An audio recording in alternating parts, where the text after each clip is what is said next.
Hello guys, welcome to my channel. இன்னைக்கு Game of Throne TV சீரிஸோட first சீசனில் 9th episode தான் பார்க்க போகிறோம். 9th எபிசோடோட பேர் பேலர். 8th எபிசோடோட எண்டில் சான்சா ஜாஃப்ரி முன்னாடி வந்து மண்டி போட்டு என் அப்பாக்காக கருணை காட்டுங்க, அவரை விடுதலை பண்ணுங்க ப்ளீஸ்னு வந்து கெஞ்சிரா. அதுக்கு ஜாஃப்ரியும் உங்கள் அப்பா என்னை இந்த 7 ராஜ்யத்தோட பேரரசன்னு ஒத்துக்கணும், இதை எல்லார் முன்னாடியும் சொல்லணும், அப்படி செஞ்சால் அவரை நான் மன்னிச்சிடுறேன், விடுதலை பண்ணுறேன், அவர் இதுக்கு ஒத்துக்கலைன்னா அவரை நான் சும்மா விட மாட்டேன்னு சொல்லியிருப்பான். இதோட 8th எபிசோட் முடிஞ்சது. இப்போ அடுத்து 9th எபிசோட்ல என்ன நடக்க போகுதுன்னு தெரிஞ்சுக்கிறதுக்கு முன்னாடி நீங்கள் என்னோட சேனலுக்கு ஃபர்ஸ்ட் டைம் வரீங்கன்னா என்னோட வீடியோவை லைக் பண்ணிட்டு மறக்காம என்னோட சேனலை சப்ஸ்கிரைப் பண்ணிடுங்க. இப்போ வாங்க ஸ்டோரிக்குள்ள போகலாம். ஸ்டார்டிங்ல நம்ம விண்டர்ஃபெல் அரசன் நெட் ஸ்டார்க்கை காட்டுறாங்க. அந்த பாதாள சிறையில் இருட்டில் உட்காந்துட்டு இருக்காரு. இப்போ வேரிஸ் ஸ்பை மாஸ்டர் மறுபடியும் அவரை பார்க்க வந்திருக்காரு.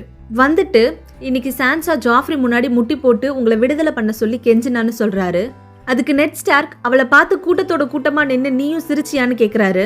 பதிலுக்கு வேரிஸும் இல்லை நெட், நீங்கள் என்ன தப்பா புரிஞ்சு வச்சிருக்கீங்க, நான் அப்படிப்பட்டவன் இல்லைன்னு சொல்றாரு. அதுக்கு இப்போ நெட் ஸ்டார்க்கும் ஆமாம் தப்பு தான், எனக்கு உன்னை பற்றி எதுவும் தெரியாது, ஒவ்வொருத்தர்கிட்டையும் நீ ஒவ்வொரு மாதிரி பேசுவ, உனக்கு உண்மையாவே என்ன வேணும்னு கேட்குறாரு. அதுக்கு வேரிஸ் சொல்றாரு, பீஸ், சண்டையே இல்லாத உலகம், இதுதான் எனக்கு வேணும்னு சொல்லிட்டு ராப் ஸ்டார்க் உங்க பையன் 20,000 வீரர்களோட உங்களை மீட்டு கொண்டு போக இங்க வந்துட்டு இருக்கான், உங்க குற்றத்தை ஒத்துக்கோங்க, அப்படியே உங்க பையன் கிட்ட இந்த போரை நிறுத்த சொல்லுங்க, ஜாஃப்ரி தான் உண்மையான அரசன்னு ஒத்துக்கோங்க, ஒருவேளை நீங்க அப்படி செஞ்சா செர்சி உங்களை நைட்ஸ் வாட்சுக்கு அனுப்புவான்னு சொல்லி பாக்குறாரு. அதுக்கு இப்ப நெட் ஸ்டார்க்கும் செர்சி என் ஃப்ரெண்ட் கிங் ராபர்ட்டை கொண்டுட்டா, என் ஆளுங்க எல்லாரையும் கொண்டுட்டா, என் பையனையும் நொண்டியாக்கிட்டா, நான் செர்சிக்கு வேலைக்காரனா என் மரியாதையை இழந்து எப்பவுமே வாழ மாட்டேன், நீ நடிகர்களோட வளர்ந்த, யார்கிட்ட எப்படி நடிக்கணும்னு உனக்கு தெரியும், பட் நான் வீரர்களோட வளர்ந்த, மரணத்தை பார்த்து நான் எப்பவுமே பயப்பட மாட்டேன்னு சொல்றாரு. ஸோ இப்போ வேரிஸ் இதுக்கு மேலே எனக்கு என்ன சொல்றதுன்னு தெரியலன்னு சொல்லிட்டு ஒரு வாட்டி உங்க பொண்ணுங்களை பத்தி யோசிச்சு பாருங்க, உங்க உயிர் வேணும்னா உங்களுக்கு முக்கியமா இல்லாம இருக்கலாம், உங்க பொண்ணுங்க பாவம், அவங்களுக்காக கொஞ்சம் பொறுமையா யோசிச்சு பாருங்கன்னு சொல்லிட்டு அங்கிருந்து போயிடுறாரு. இப்போ அடுத்து ராப் ஸ்டார்க்கும் அவனோட முக்கியமான சில ஆளுங்களும் அந்த பாலத்துக்கு முன்னாடி நின்றுட்டு இருக்காங்க.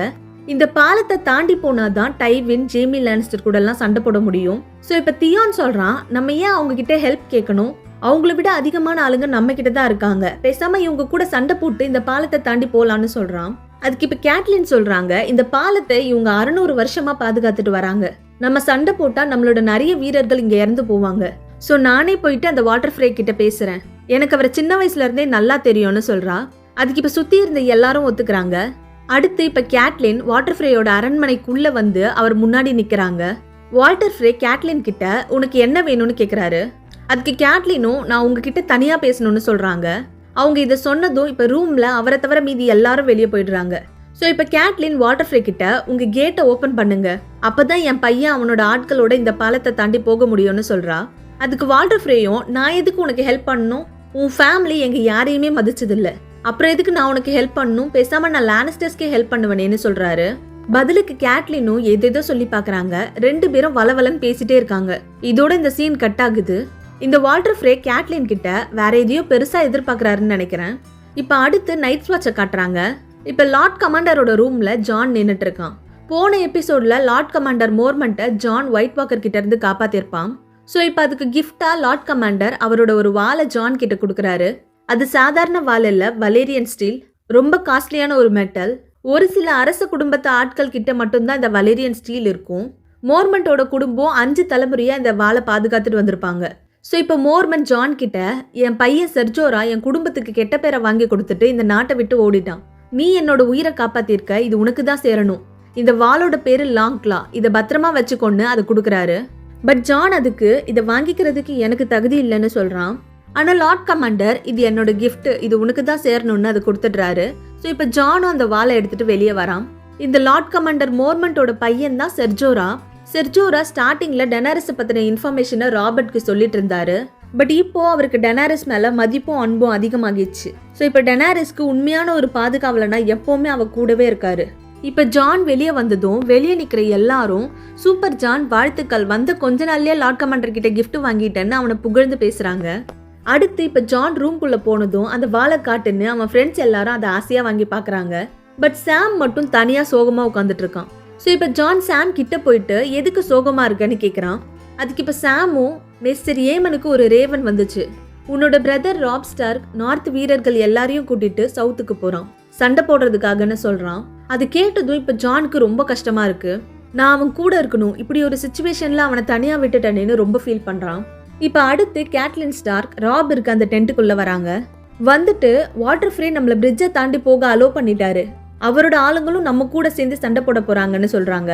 அதுக்கு ராபும் சரி ஓகே, இதுக்கு பதிலா அவர் நம்ம கிட்ட வேற என்ன எதிர்பார்க்கறாருன்னு கேக்குறான். அதுக்கு கேட்லின் அவர் பையனை உன்னோட மெயினான வீரர்கள ஒருத்தனா வச்சுக்கணும், அப்புறம் அவரோட இன்னொரு பையனுக்கு நம்ம ஆரியாவை கட்டி கொடுக்க சொல்றாங்க. இந்த போர் முடிஞ்ச அப்புறம் அவரோட பொண்ணுங்கள்ல ஒருத்திய உனக்கு பிடிச்ச ஏதாவது ஒரு பொண்ணை நீ கட்டிக்கணும், அவ்வளவுதான்னு சொல்றாங்க. ஸோ இப்ப ராபும் சரி நான் இது எல்லாத்துக்கும் ஒத்துக்கிறேன்னு சொல்றான். இப்ப மறுநாள் வாட்டர் ஃப்ரே சொன்ன மாதிரியே அவரோட கண்டிஷன்ஸ்க்கு ஓகே சொல்லிட்டாங்க. அதனால இப்ப ராப் அவனோட மொத்த படையோட அந்த பிரிட்ஜை தாண்டி டைவின் அப்புறம் ஜேமியை எதிர்த்து போருக்கு போயிட்டு இருக்கான். இப்ப அடுத்து நைட்ஸ் வாட்சை காட்டுறாங்க. இங்க மிஸ்டர் ஏமனை பார்க்க ஜான் வரான். ஜான் வந்ததும் மிஸ்டர் ஏமன் ஜான் கிட்ட நைட்ஸ் வாட்ச் வீரர்கள் ஏன் கல்யாணம் பண்ணக்கூடாது, ஃபேமிலியை பார்க்க கூடாதுன்னு உனக்கு தெரியுமான்னு கேட்குறாரு. அதுக்கு ஜானும் எனக்கு தெரியாதுன்னு சொல்லிடுறான். பட் அதுக்கு மேஸ்டர் ஏமன் சொல்றாரு காதல் வந்தா கடமை மறந்து போயிடும்னு சொல்றாரு. ஆனா மேஸ்டர் சொல்ற எதையுமே ஜான் பெருசா எடுத்துக்க மாட்டான். ஏன்னா அவனுக்கு இப்ப எப்படியாவது ராப் கூட போய் அவனும் அந்த போர்ல கலந்துக்கணும்னு நினைக்கிறான். ஸோ இப்ப ஜான் மேஸ்டர் கிட்ட உங்களுக்கு என்னை பத்தி என்ன தெரியும், நான் முறை தவறி பிறந்தவன் தான், பட் இருந்தாலும் ராப் என்னோட பிரதர், நெட் ஸ்டார்க் என்னோட அப்பா, இப்படி ஒரு நிலைமையில நான் அவங்க கூட கண்டிப்பா இருக்கணும்னு சொல்லி ஃபீல் பண்றான். அதுக்கு இப்ப மேஸ்டரும் ஜான்க்கு புரியுற மாதிரி உனக்கு என்ன பத்தி என்ன தெரியும்னு அவரோட ஒரு பிளாஷ்பேக்க சொல்ல ஆரம்பிக்கிறாரு. எங்க வீட்டை பறிச்சுட்டாங்க, என் குடும்பத்துல இருக்க மொத்த பேரையும் கொடூரமா கொண்டுட்டாங்க, இந்த நியூஸ் படிக்கும் போது எனக்கு எப்படி இருந்துச்சுன்னு தெரியுமான்னு கேட்டுட்டு என் பேரு ஏமன் டார்கேரியன்னு சொல்றாரு. ராபர்ட் பராத்தியன், அதான் அந்த குண்டு மன்னருக்கு முன்னாடி இருந்த அரசர் தான் மேட் கிங். இந்த மேட் கிங்கோட பெரியப்பா தான் இந்த ஏமன் டார்கேரியன். சின்ன வயசுலயே மேஸ்டர் ஏமன் அவரோட பதவியை விட்டு கொடுத்துட்டு நைட்ஸ் வாட்சுக்கு மேஸ்டரா வந்துட்டாரு. ஏன்னா இவருக்கு கண்ணு தெரியாது, பட் ரொம்ப திறமசாலி. இப்ப அவரை பத்தி சொல்லி முடிச்சுட்டு ஜான் கிட்ட போயிட்டு உன்னை இங்கேயே இருன்னு நான் சொல்ல மாட்டேன், உன் ஃபேமிலியோட போகணும்னு நான் சொல்ல மாட்டேன். நான் நைட்ஸ் வாட்சுக்கு வந்த அப்புறம் குடும்பம், லவ் இதையெல்லாம் மனசுலயே புதைச்சிட்டு கடமை தான் முக்கியம்னு இத்தனை வருஷமா இங்க வாழ்ந்துட்டு இருக்கேன். நீ என்ன பண்ணணுமோ அதை பண்ணு, உன் இஷ்டம்னு சொல்லிட்டு போயிடுறாரு. இவ்வளோ நேரம் ராப் கூட போருக்கு போகணும்னு ஜான் நினைச்சிட்டு இருந்தான். பட் இப்போ மேஸ்டர் பேசினது கேட்ட அப்புறம் அவன் இப்பதான் லைட்டா யோசிக்க ஆரம்பிக்கிறான். காதலா கடமையான்னு ஒரே குழப்பத்திலேயே இருக்கான். இப்ப அடுத்து டோத்ராக்கி படை ஒரு வறண்ட பூமியில ரொம்ப தூரமா டிராவல் பண்ணிட்டே வராங்க. அப்ப அந்த கூட்டத்தோட தலைவன் கால் ட்ரோகோ பார்க்கவே ரொம்ப டயர்டா சோர்ந்து போய் ஒரு ஸ்ட்ரென்த்தே இல்லாம அப்படியே தள்ளாடிட்டே போறான். நம்ம தலைவி டெனாரஸும் ட்ரோகோ மை டியர் டார்லிங் என்னாச்சு என்னாச்சு ட்ரோகோன்னு கூப்பிட்டுட்டே இருக்கா. பட் அவன் இப்ப கொஞ்ச நேரத்திலேயே அந்த குதிரையில இருந்து மயங்கி கீழே விழுந்துடுறான். போன எபிசோட்ல ஒரு சண்டேல அவன் நெஞ்சில லைட்டா அடிபட்டிருக்கும். அந்த காயம் இப்ப ரொம்ப பெருசாகி பெரிய புண்ணா அவன் சாகுற நிலைமையில இருக்கான். அப்படியும் டெனாரிஸ் எப்படியாவது அவனை காப்பாத்தணும்னு ஆசைப்படுறா. அவன் கீழே விழுந்ததும் சுத்தி இருந்த மத்த டோத்ராக்கி பசங்க எல்லாரும் குதிரையில உட்காந்து சவாரி பண்ண கூட முடியல, இவன்லாம் ஒரு தலைவனான்னு பேசுறாங்க. டெனாரிஸும் அவனுக்கு உடம்பு தான் சரியில்லை, சீக்கிரமாவே சரியாகிடுவான், பட் இன்னும் அவன் தான் அவங்க எல்லாரோட தலைவன்னு சொல்றா. அதுக்கு அங்கிருந்து டோத்ராக்கி வீரன் ஒருத்தன் நீ அரசியா இருந்தாலும் உன் பேச்செல்லாம் நாங்க கேட்க மாட்டோம்னு சொல்றான். அதுக்கு இப்ப டெனாரிஸ் அட்லீஸ்ட் அந்த சூனியக்காரியாவது கூப்பிட்டுட்டு வாங்கன்னு சொல்றா. சோ இப்ப அந்த வீரனும் அந்த சூனியக்காரியை கூப்பிட போறான். இப்ப அடுத்து லானிஸ்டர்ஸோட ஆர்மியை காட்டுறாங்க. அங்க ஒரு டென்ட்டுக்குள்ள டைவின் அவருக்கு கீழே சில முக்கியமான ஆட்கள் எல்லாரும் ஒன்னா உட்காந்து சாப்பிட்டுட்டு இருக்காங்க. அப்ப அங்க டிரியன் உள்ள வந்துட்டு சாப்பிட உட்கார்றான். டைவின் டிரியன் கிட்ட நீயும் உன்னோட காட்டுவாசி கும்பலும் தான் இந்த போர்ல ஃப்ரண்ட்ல நிக்கணும்னு சொல்றாரு. அதுக்கு டிரியன் இந்த காட்டுவாசிங்க கிட்ட ஒரு டிசிப்ளினே இல்லைன்னு சொல்றான். சொல்லிட்டு போர்ல காட்டுவாசிங்க ஃப்ரண்ட்ல நின்னா எதிரிங்க கொஞ்சம் பயப்படுவாங்கன்னு நீங்க யோசிக்கிறீங்க, ஃப்ரண்ட்ல நான் நின்னா என்ன கொண்டுடுவாங்க, அதை பத்திலாம் நீங்க யோசிக்கவே இல்லைன்னு சொல்லிட்டு அங்க இருந்து சோகமா கிளம்பி போயிடுறான். டைவினை பொறுத்த வரைக்கும் டிரியன் உயிரோட இருக்கிறது அவருக்கு சுத்தமா பிடிக்கல. ஏன்னா டிரியன் பிறக்கும் போதே அவன் அம்மா இறந்துட்டாங்க, அதுவும் இல்லாம அவன் ஒரு குள்ளனா பிறந்துட்டான். ஸோ டைவின் சின்ன வயசுல இருந்தே டிரியனை வெறுக்கிறாரு. டைவினை பொறுத்த வரைக்கும் டிரியன் சாகணும், பட் அவனோட சாவு ஒரு வீர மரணமா மட்டும்தான் இருக்கணும். அதனால அவரோட குடும்பம் அந்த லானிஸ்டர் பேரு எதுவுமே கெட்டு போக கூடாதுன்னு நினைக்கிறாரு. பட் டிரியனுக்கு இது கஷ்டமா இருக்கு, நம்ம அப்பாவே நம்மள சாகணும்னு யோசிக்கிறாருன்னு டிரியன் ரொம்பவே ஃபீல் பண்றான். பட் இது ஒன்றும் புதுசு இல்ல, டிரியன் பிறந்ததுல இருந்தே டைவின் இதை தான் ஆசைப்படுறாரு. இப்ப டிரியன் சோகமா அவனோட ரூம்குள்ள போறான். அந்த ரூம்ல பிரானும் அவன் கூட ஒரு பொண்ணும் உள்ள இருக்காங்க. இவங்கள பார்த்த உடனே டிரியனுக்கு ரொம்ப பிடிச்சு போயிடுது, லவ் அட் ஃபர்ஸ்ட் சைட். ஆனா இவங்க தப்பான தொழில் பண்ற ஒரு பொண்ணு. இங்க டிரியன் கிட்ட வந்ததும் அதுக்கு தான். டிரியனுக்கு பிடிச்ச மாதிரி எல்லாம் இவங்க நடந்துக்கிறாங்க. டிரியனுக்கும் இவங்கள ரொம்ப பிடிச்சு போயிடுது. இந்த பொண்ணோட பேரு தான் ஷே. இப்ப அடுத்து டோத்ராக்கி மக்கள் ஒரு இடத்துல டென்ட் போட்டு தங்கிட்டு இருக்காங்க. அங்க ஒரு டென்ட்டுக்குள்ள கால் ட்ரோகோ உடம்பு முடியாம படுத்துட்டு இருக்கான். அவன் பக்கத்துல நம்ம டெனாரிஸ் உட்காந்துட்டு அவனை சோகமா பார்த்துட்டே இருக்கா. அப்ப அங்க டென்ட்டுக்குள்ள செர்ஜோரா வராரு. அவர் கால்ட்ரோகோவை பார்த்துட்டு அவன் இன்னைக்கு நைட்டுக்குள்ள இறந்துடுவான், நீங்க இங்க இருக்கிறது சேஃப் இல்ல, நம்ம சீக்கிரமா இங்க இருந்து போகணும்னு சொல்றாரு. அதுக்கு டெனாரிஸும் ஒருவேளை கால்ட்ரோகோ செத்தாலும் நான் இங்கிருந்து போக மாட்டேன், ட்ரோகோக்கு அப்புறம் என்னோட பையன் இந்த மக்களை வழி நடத்துவான்னு சொல்றா. அதுக்கு செர்ஜோரா, இது வெஸ்டரோஸ் கண்டம் இல்ல, அப்பாக்கு அடுத்து புள்ளன்லாம் ஆழமாட்டாங்க, இங்க ஒருத்தருக்கு ஒருத்தர் சண்டை போட்டு அதுல யார் ஜெயிக்கிறாங்களோ அவங்க தான் இந்த கூட்டத்தை வழி நடத்துவாங்க, உங்க குழந்தைய உயிரோட விட மாட்டாங்க, நம்ம இங்க இருக்கிறது நல்லது இல்லைன்னு சொல்றாரு. பட் டெனாரிஸ், நான் எங்கேயும் வரமாட்டேன், நீங்க போய் உங்க கவசத்தை போட்டு ரெடியா இருங்கன்னு சொல்றா. ஸோ இப்போ செர்ஜோரா டென்ட்டை விட்டு வெளியே போயிடுறாரு. அப்ப ரூம்குள்ள அந்த சூனியக்காரி வரா. அவகிட்ட டெனாரிஸோ ட்ரோகோவை எப்படியாவது காப்பாத்துன்னு சொல்லி பாக்குறா. அதுக்கு அந்த சூனியக்காரி பிளட் மேஜிக் பண்ணா இவன் பொழைக்க வாய்ப்பு இருக்குன்னு சொல்றா. ஸோ இப்போ டெனாரிஸும் அப்ப அதை செய்யன்னு சொல்லிடுறா. அந்த சூனியக்காரி ட்ரோகோவோட குதிரையை பலி கொடுத்து ட்ரோகோவை பழைய மாதிரி ஆக்க பாக்குறா. ஸோ இப்போ ட்ரோகோவோட குதிரையை உள்ள எடுத்துட்டு வராங்க. அந்த குதிரை டென்ட்டுக்குள்ள போறதுக்கே ரொம்ப பயப்படுது, எகிரி எகிரி குதிக்குது. பட் எப்படியோ கஷ்டப்பட்டு அதை உள்ள எடுத்துட்டு வராங்க. அப்ப அங்கிருந்த கால்ட்ரோகோவோட பாதுகாவலன் ரக்காரோ, அரசி இது பிளட் மேஜிக், இதை பண்ணக்கூடாது, இதை செய்யாதீங்கன்னு எவ்வளவோ தடுத்து பாக்குறான். பட் டெனாரிஸ், எனக்கு கால்ட்ரோகோ வேணும், அதுக்கு இந்த பிளட் மேஜிக்கை செஞ்சே ஆகணும்னு சொல்றா. பிளட் மேஜிக்னா ஒரு பலி கொடுத்து இன்னொருத்தருக்கு சக்தி வர வைக்கிறது. இப்ப அந்த சூனியக்காரி குதிரையோட கழுத்தை அறுத்து விட்டு அந்த ரத்தம் ஃபுல்லா கால்ட்ரோகோவோட உடம்பு ஃபுல்லா படுற மாதிரி அதை ஊத்துறா. நம்ம டெனாரிஸோட முகத்துலயும் அந்த ரத்தம் ஃபுல்லா தெரிச்சிருக்கு. இப்ப அவ டென்ட்டை விட்டு வெளியே வந்துடுறா. ஏன்னா அந்த சூனியக்காரி பிளட் மேஜிக் பண்ணும்போது உள்ள யாரும் வரக்கூடாதுன்னு சொல்லிடுறா. அந்த டென்ட்டுக்குள்ள இப்ப ஆவிங்களோட பயங்கரமான சத்தம் எல்லாம் கேக்குது. அப்ப அங்கிருந்து ஒரு டோத்ராக்கி வீரன் இதை தடுத்தே ஆகணும்னு உள்ள போக பாக்குறான். அப்ப டெனாரிஸும் முடியாது, நீ உள்ள போக கூடாதுன்னு சொல்லி பாக்குறா. ஆனா அந்த டோத்ராக்கி வீரன் நம்ம டெனாரிஸை பிடிச்சி கீழே தள்ளி விட்டுட்டு உள்ள போறான். கீழே விழுந்ததும் இப்ப டெனாரிஸ் வயித்துல இடிச்சிருது, பிரசவ வலியில துடிச்சிட்டு இருக்கா. அப்ப செர்ஜோரா அங்க கவசம் எல்லாம் போட்டுட்டு ரெடியா வந்துடுறாரு. அந்த டோத்ராக்கி வீரனை தடுத்து நிறுத்தி உள்ள போக கூடாதுன்னு சொல்லி பாக்குறாரு. பட் அவன் கேட்காதனால இப்ப செர்ஜோராவும் அந்த டோத்ராக்கி வீரனும் நேருக்கு நேர் மோதுறாங்க. பொதுவாவே டோத்ராக்கி பசங்க கிட்ட ஜெயிக்கிறது ரொம்ப கஷ்டம். ஏன்னா அவங்க காட்டு மிராண்டித்தனமா வெறித்தனமா சண்டை போடுவாங்க. அப்படிதான் அந்த டோத்ராக்கி வீரனும் பயங்கரமா செம்மையா சண்டை போடுறான். செர்ஜோரா கவசம் போட்டிருந்தாலும் அந்த டோத்ராக்கி வீரன் கிட்ட நிறைய அடி வாங்குறாரு. இப்ப அந்த டோத்ராக்கி வீரன் செர்ஜோராவோட வயித்துல வெட்ட போறான். அப்ப அவரோட கவசத்துல அந்த டோத்ராக்கி வீரனோட கத்தி மாட்டிக்கிச்சு. இப்ப இதான் சான்ஸ்ன்னு செர்ஜோராவும் அவரோட கத்தியை வச்சு அந்த டோத்ராக்கி வீரனோட மூஞ்ச ரெண்டா கன்னத்துல கிழிச்சு விட்டுறாரு. கடைசியில அவரோட கவசம் தான் அவரை காப்பாத்திருக்கு. இப்ப டெனாரிஸ் பிரசவ வலியில இங்க துடிச்சிட்டு இருக்கா. செர்ஜோராவும் அங்க இருக்கவங்க கிட்ட யாராவது மறுத்து வச்சு இருக்கீங்களான்னு கேட்டு பாக்குறாரு. ஆனா டெனாரிஸ் பிளட் மேஜிக் பண்ண அந்த சூனியக்காரி அலோ பண்ணனால இப்ப இவங்களுக்கு யாரும் ஹெல்ப் பண்ண மாட்டாங்க. ஸோ இப்போ செர்ஜோரா வேற வழி இல்லாம டெனாரிஸை தூக்கிட்டு அந்த சூனியக்காரி இருக்க அந்த டென்ட்டுக்குள்ளேயே உள்ள போயிடுறாரு. இப்போ அடுத்து லானிஸ்டர்ஸோட ஆர்மி போருக்கு அசம்பிள் ஆகுறாங்க. ஏன்னா ஸ்டார்க்ஸ் படை பக்கத்துல நெருங்கி வந்துட்டாங்க. அப்ப நம்ம டிரியனும் இப்ப சண்டேல ஃப்ரண்ட் ரோல நிக்கணும்னு டைவின் சொல்லியிருக்காரு. அதனால டிரியன் அவரோட சைஸ்ல குட்டியா ஒரு கவசத்தை மாட்டிட்டு கையில ஒரு வாளை எடுத்துட்டு டென்ட்டை விட்டு வெளியே வராரு. வரும்போதே அங்கேயும் இங்கேயும் குதிரை எல்லாம் போயிட்டு இருக்கு. எல்லாரும் நகருன்னு நம்ம தலைவனை பார்த்து திட்டுறாங்க. இருந்தாலும் நம்ம குட்டி ஹீரோ இதுக்கெல்லாம் பயப்படுற ஆளே இல்ல. பார்க்க சின்னதா இருந்தாலும் அங்க இருக்க காட்டுவாசி இனத்துல எல்லாரோட பேரையும் கூப்பிட்டு எல்லாரும் வாங்க நம்ம ஒன்னா சேர்ந்து ஜெயிச்சுட்டு வரலாம், வெற்றி நமதேன்னு சொல்லி எல்லாரையும் மோட்டிவேட் பண்றாரு. பதிலுக்கு அந்த காட்டுவாசி மக்கள் எல்லாரும் ஹாஃப் மேன்னு நம்ம டிரியனை பார்த்து கத்துறாங்க. டிரியன் இப்ப வாங்க போருக்கு போலான்னு சொல்லிட்டு முன்னாடி வராரு. அப்ப சுத்தி நிக்கிற எல்லா காட்டுவாசிகளும் டிரியன் பின்னாடி நடந்து வருவாங்கன்னு பார்த்தா இவங்க எல்லாரும் டிரியனை இடிச்சு கீழே தள்ளி விட்டுட்டு அவர் மேலேயே ஏறி மிதிச்சுட்டு ஓடுறாங்க. நம்ம தலைவன் போருக்கு போகும்போதே இங்க டென்ட் பக்கத்திலேயே ஒரு இடத்துல கீழே விழுந்து கிடக்குறான். அடுத்து இப்ப போர் நடந்த இடத்தெல்லாம் காட்டல, போரெல்லாம் நடந்து முடிஞ்சு நம்ம டிரியனை பிரான் ஒரு வண்டியில இழுத்துட்டு வரான், இதுதான் காட்டுறாங்க. அப்பதான் நம்ம தலைவன் மயக்கத்துல இருந்து கண் முழிக்கிறான். இப்ப கண் முழிச்சிட்டு நம்ம ஜெயிச்சிட்டோமா, என் காட்டுவாசி குரூப் எப்படி சண்டை போட்டாங்கன்னு பிரான் கிட்ட கேக்குறான். அப்ப டைவின் அங்க வராரு. வந்துட்டு நமக்கு தப்பான இன்ஃபர்மேஷனை கொடுத்துட்டாங்க, ராப்ஸ்டார் கூட வீரர்கள்ல 2000 பேர் தான் இருந்தாங்க, 20,000 இல்லைன்னு சொல்லிட்டு போயிடுறாரு. இன்னொரு பக்கம் கேட்லின் ஸ்டார்க்கும் சர் ரோடரிக்கும் ஒரு இடத்துல வெயிட் பண்ணிட்டு இருக்காங்க. அப்ப தூரத்துல சில ஸ்டார்க் வீரர்கள் சண்டை முடிஞ்சு திரும்பி வராங்க. அவங்க கிட்ட வந்ததும் இப்ப கேட்லின் அவங்க பையன் ராப் போருக்கு போயிட்டு திரும்பி வரத பாக்குறாங்க. ராப பார்த்த அப்புறம் தான் கேட்லினுக்கு உயிரே வருது. அவனை பெத்தெடுக்கும் போது கூட இவ்வளவு சந்தோஷப்பட்டிருப்பாங்களான்னு தெரியல. ராப் போருக்கு போயிட்டு உயிரோட திரும்பி வரத பார்க்கும்போது தான் இப்ப அவங்களுக்கு நிம்மதியாவே இருக்கு. அப்படியே ஆனந்த கண்ணீர்ல ராப பார்த்துட்டே இருக்காங்க.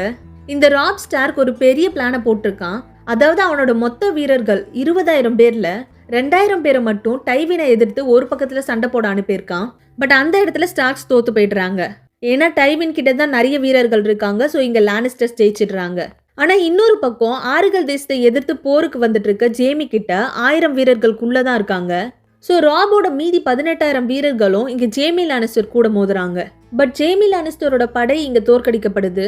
ஓவரா சீன் போட்டுட்டு இருந்த இந்த ஜேமியவும் கைது பண்ணிட்டாங்க. ஸோ இப்போ ராப் ஜேமியை கைதியா பிடிச்சு எடுத்துட்டு வந்துட்டான். என்னதான் ஜேமி லானிஸ்டரை பிடிச்சிட்டாலும் ராப் மூஞ்சில ஒரு சந்தோஷமே இல்லை. ஏன்னா அவனோட 2000 மனுஷங்க டைவின் கூட நடந்த அந்த சண்டையில செத்துட்டாங்க. அதுக்காக ராப் ரொம்பவே கவலைப்படுறான். இப்போ ராப் எல்லார் முன்னாடியும் இந்த ஒரு வெற்றி மட்டும் போதாது, என் அப்பா நார்த்தோட கிங்க ஜாஃப்ரி விடுதலை பண்ணணும், என் சிஸ்டர்ஸை குயின் செர்சி கிட்ட இருந்து மீட்டு கொண்டு வரணும், இந்த நார்த்தோட மொத்த பவர் என்னன்னு இந்த லானிஸ்டர்ஸ்க்கு புரிய வைக்கணும்னு சொல்லிட்டு அங்கிருந்து போயிடுறான். இப்ப அடுத்து நம்ம ஆர்யா குட்டியை காட்டுறாங்க. ஆர்யா ஒரு சின்ன பையனை குத்திட்டு அரண்மனையை விட்டு ஓடி இருப்பா. அதுக்கப்புறம் எல்லார்கிட்ட இருந்தும் மறைஞ்சு எப்படியோ தப்பிச்சிருக்கா. இப்ப பார்க்கவே ரொம்ப அழுக்கா ஒரு பிச்சைக்காரி மாதிரியே இருக்கா. பல நாளா சாப்பிடல போல. ஸோ இப்ப ஆர்யா அங்கிருந்து ஒரு புறாவை பிடிச்சி ஒரு கடைக்காரன் கிட்ட கொடுத்துட்டு இதுக்கு பதில் ஒரு பிரெட்டை தரீங்களான்னு கேட்டு பாக்குறா.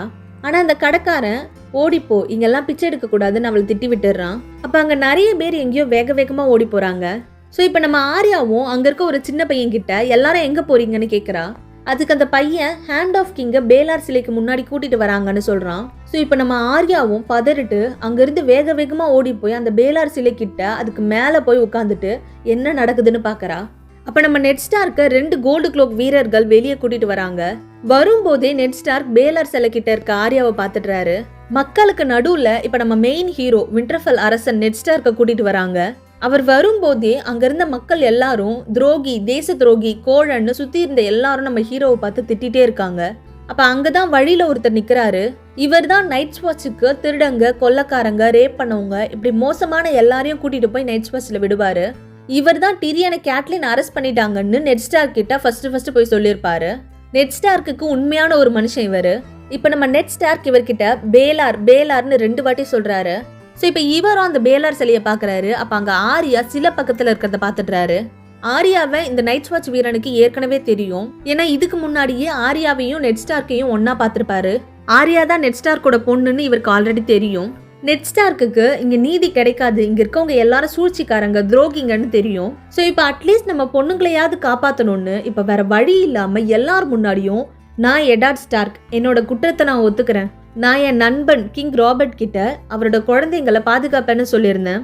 ஆனா அவர் இறந்த அப்புறம் அவர் பையனை கொலை பண்ணிட்டு அயன் த்ரோனை நான் சொந்தமாக்கிக்கணும்னு நினைச்சேன். ஜாஃப்ரி தான் இந்த அயன் த்ரோனுக்கு தகுதியானவர், இந்த 7 ராஜ்யத்தையும் ஆளக்கூடியவர்னு இப்ப அவருக்கு இஷ்டமே இல்லாம அவர் வாழ்க்கையிலேயே முதல் தடவை இப்ப ஃபர்ஸ்ட் டைமா இந்த பொய்ய பேசுறாரு. அவர் இதை சொல்லும் போதே அவர் மேல மக்கள் எல்லாம் கல்ல தூக்கி அடிக்கிறாங்க. இதெல்லாம் ஆர்யா அழுதுட்டே அந்த செல்ல பக்கத்துல உட்காந்து பாத்துட்டு இருக்கா. சான்சாவும் என் அப்பாவை உயிரோட விட்டா மட்டும் போதும்னு அவரையே பாத்துட்டு இருக்கா. ஸோ இப்ப மேஸ்டர் பைசல் இந்த மனுஷன் அவரோட குற்றத்தை ஒத்துக்கிட்டாரு, இவரை என்ன பண்ணணும்னு நீங்க தான் சொல்லணும் அரசேன்னு இந்த பைத்தியக்காரன் ஜாஃப்ரி கிட்ட கேக்குறாரு. ஆல்ரெடி போன எபிசோட்ல நெட் ஸ்டார்க் அவர் குற்றத்தை ஒத்துக்கிட்டு என்ன அரசன்னு எல்லார் முன்னாடியும் சொல்லணும், அப்படி சொன்னா அவரை மன்னிச்சிடுறேன், இல்லைன்னா சும்மா விட மாட்டான்னு சொல்லியிருப்பான். ஸோ இப்போ ஜாஃப்ரி எல்லார்கிட்டையும் நெட் ஸ்டார்க்கோட பேரு, பட்டம், பதவி எல்லாத்தையும் எடுத்துட்டு அவரை நைட் வாட்சுக்கு அனுப்ப சொல்லி என் அம்மா செர்சி சொன்னாங்க. அப்புறம் என்னோட சான்சா அவ அப்பாக்கு கருணை காட்டுங்கன்னு சொல்லி கெஞ்சினா. பட் இந்த பொம்பளைங்களுக்கு ரொம்ப இலகன மனசு, நான் ராஜாவா இருக்க வரைக்கும் துரோகத்துக்கு என்னைக்குமே மன்னிப்பே கிடையாதுன்னு சொல்லிட்டு சரி இலேன் இந்த துரோகியோட தலையை வெட்டுங்கன்னு சிரிச்சுட்டே சொல்றான். இதை யாருமே எதிர்பார்க்கல. செர்சி கூட இப்படி பண்ணாதடா, பெரிய பிரச்சனை ஆகிடும், இதை நிறுத்துன்னு சொல்றா. சான்சாவும் இதை நிறுத்துங்க, என் அப்பாவை விட்டுருங்கன்னு ஒரு பக்கம் கெஞ்சி கதறிட்டு இருக்கா. இன்னொரு பக்கம் நம்ம ஆர்யா குட்டி அவளே அவ அப்பாவை காப்பாத்தணும்னு இப்ப அந்த சிலையில இருந்து கீழே இறங்கிட்டு வேகமா அந்த கூட்டத்துக்குள்ள ஓடுறா. அந்த வேரிஸ் ஸ்பை மாஸ்டர் கூட ஜாஃப்ரி கிட்ட இது தப்புன்னு சொல்லி பாக்குறாரு. ஆனா கூட்டத்துல இருக்க மக்கள் எல்லாரும் அவன் தலையை வெட்டுங்க, அவன் துரோகின்னு நம்ம நெட் ஸ்டார்க்க பார்த்து கத்துறாங்க. ஆர்யா கூட்டத்துக்கு நடுவுல ஓடி வரா. ஆனா அவளை அந்த நைட் வாட்சுக்கு போற அந்த வீரன் நீ இதெல்லாம் பார்க்க கூடாதுமான்னு அவளை போக விடாம தடுத்துடுறாரு. பட் சரி இல்லேன்னு அவரோட வாளை எடுத்துட்டு நெட் ஸ்டார் தலையை வெட்ட ரெடியா நிக்கிறாரு. அவர் கத்தியை எடுத்ததும் ஒரு செகண்ட் இந்த சீனை பார்க்கும்போது நமக்கே உடம்பெல்லாம் புல்லரிச்சிடும். எப்படியாவது கடைசி நேரத்துல இந்த சைக்கோ ஜாஃப்ரி நிறுத்த சொல்லிடுவான்னு ஆர்வமா காத்துட்டு இருந்தேன். ஆனா தலையெழுத்தை யாராலையும் மாத்த முடியாது. நெட் ஸ்டார்க் இப்ப கடைசியா சான்சாவை ஒரு வாட்டி பாக்குறாரு. அப்புறம் பேலார் சிலைய பாக்குறாரு. அங்க நம்ம ஆர்யாவை காணோம். இப்ப நெட் ஸ்டார்க் சாகரத்துக்கு ரெடியா தலையை குனிஞ்சு நிக்கிறாரு. கடைசியில எந்த ஒரு மிராக்களும் நடக்கல, யாரும் காப்பாத்தல. நம்ம நேர்மையான தலைவன் நெட் ஸ்டார்க்கோட தலையை வெட்டிடுறாங்க. இதோட இந்த 9th எபிசோட் முடியுது. ஒரு நல்ல மனுஷன் செத்துட்டான். குடும்ப தலைவனை கொன்னுட்டா அவரோட குடும்பம் சும்மா இருக்குமா? ஸ்டார் குடும்பத்தோட ரிவெஞ்ச் இனிமே தான் பயங்கரமா இருக்கும். நெட் ஸ்டார்க்கோட இந்த உயிர் பலிக்கு அப்புறம் தான் கேம் ஆஃப் த்ரோன்ஸோட பாதியே டோட்டலா மாறப்போகுது. அடுத்தடுத்து வர எபிசோட்ஸ் மிஸ் பண்ணாம பாருங்க, ரொம்பவே இன்ட்ரெஸ்டிங்கா இருக்கும். அப்படியே இந்த வீடியோவை லைக் பண்ணிட்டு மறக்காம என்னோட சேனலை சப்ஸ்கிரைப் பண்ணிடுங்க. இதே மாதிரி ஒரு நல்ல கதையில மறுபடியும் சந்திக்கலாம். தேங்க்யூ.